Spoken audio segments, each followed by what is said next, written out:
Ова се дел од лажните вести што наблюдувачите велат дека Русија ги објавила за Украина.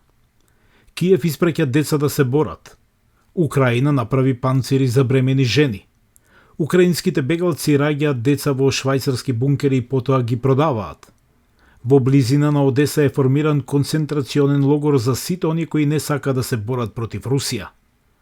Ова се вистински наслови од руските медиуми според украинската веб страница за проверка на факти наречена Stop Fake, кој основачот Евген Федченко вели дека дури и најчудните лажни вести треба да се разоткријат.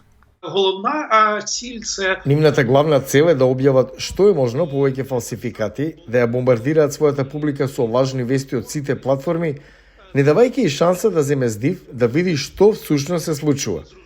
Целта е да се заситат медиумите со фалсификати.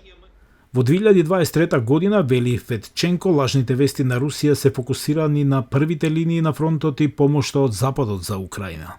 підрив Некои беа направени да ја подкопаат довербата на Западот во Украина и ова беше најголема катастрофа. Јасно е дека се согласува со политичките и воени цели на Русија да се подкопа довербата во Украина и да престане помошта за нив. Тој вели дека Москва исто така испумпала безброј написи во кои лажно се тврди дека Западот испраќа на Украина расипана машинерија и дека украинците не знаат како да ја користат и дека Русија успева успешно да ја уништи. ми вже бачимо перші повідомлення. Видовме наслови за Русија како го уништува првиот F-16, иако претходно Русија објави дела велејќи дека украинците не знаат како да управуваат со F-16. А и да го направат тоа, ништо нема да се смени. Потоа бум, вести за тоа како Русија ги уништила, дури пред да стигнат авионите до Украина. Русија користеше вештачка интелигенција за да помогне во производството на својата фабрика за лажни вести.